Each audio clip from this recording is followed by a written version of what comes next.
काशी के कोतवाल काल भैरव की उत्पत्ति। त्रिलोक के स्वामी ब्रह्मा, विष्णु और महादेव अपने अपने कर्तव्यों में रमे हुए थे, परंतु एक दिन स्वर्गलोक में अचानक यह चर्चा उठी, त्रिदेवों में सबसे श्रेष्ठ कौन है।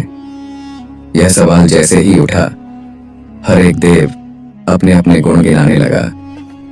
ब्रह्मा जी ने गर्व से कहा, मैं सृष्टि का रचयिता हूं, मेरे बिना यह सृष्टि संभव ही नहीं थी। विष्णु जी ने मुस्कुराते हुए कहा, सिर्फ रचना नहीं, पालन भी आवश्यक है। सृष्टि के संचालन का भार मेरे कंधों पर है। महादेव ने शांत स्वर में उत्तर दिया, विनाश ही नए सृजन का मार्ग प्रशस्त करता है, मेरे बिना संतुलन असंभव है। बहस तीखी हो गई और निर्णय का भार ऋषि मुनियों को सौंपा गया। ऋषि मुनियों ने गहन विचार किया और महादेव को सर्वश्रेष्ठ घोषित किया, लेकिन यह बात ब्रह्मा जी को नागवार गुजरी। उनका एक मुख क्रोध से लाल हो गया। वे अपमानजनक शब्दों से महादेव का तिरस्कार करने लगे। रौद्र रूप और काल भैरव की उत्पत्ति महादेव, जो धैर्य की प्रतिमूर्ति थे, ने अपनी तीसरी आंख खोली। उनकी भ्रिकुटी से एक तेजस्वी ऊर्जा निकली, जिसने एक अद्भुत योद्धा को जन्म दिया। काल भैरव, उनकी काया काली बिजली के समान दमक रही थी। गले में नरमुंडों की माला थी और हाथ में प्रचंड त्रिशूल। उनके जन्म के साथ ही ब्रह्मांड में भय और क्रोध की लहर दौड़ गई। काल भैरव ने बिना समय गंवाए ब्रह्मा जी के क्रोधित मुख को काट दिया। उनके इस कार्य से सृष्टि में खलबली मच गई, लेकिन यह कर्म ब्रह्म हत्या के दोष से ग्रस्त हो गया।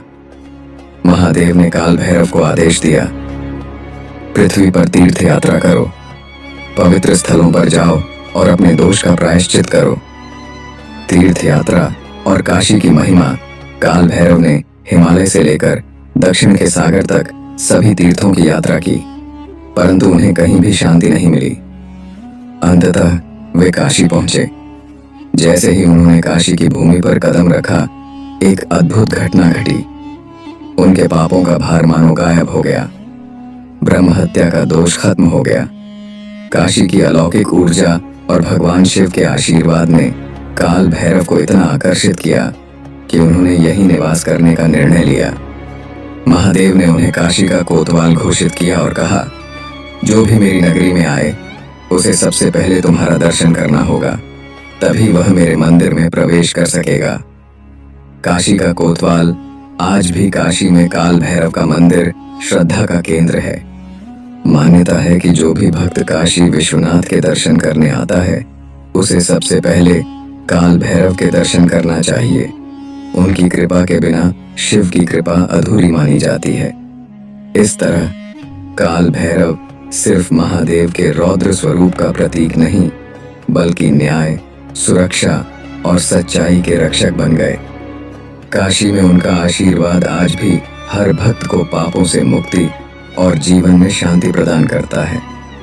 यह कथा दर्शाती है कि क्रोध और अहंकार से मुक्ति पाने का मार्ग भक्ति और समर्पण में छिपा है।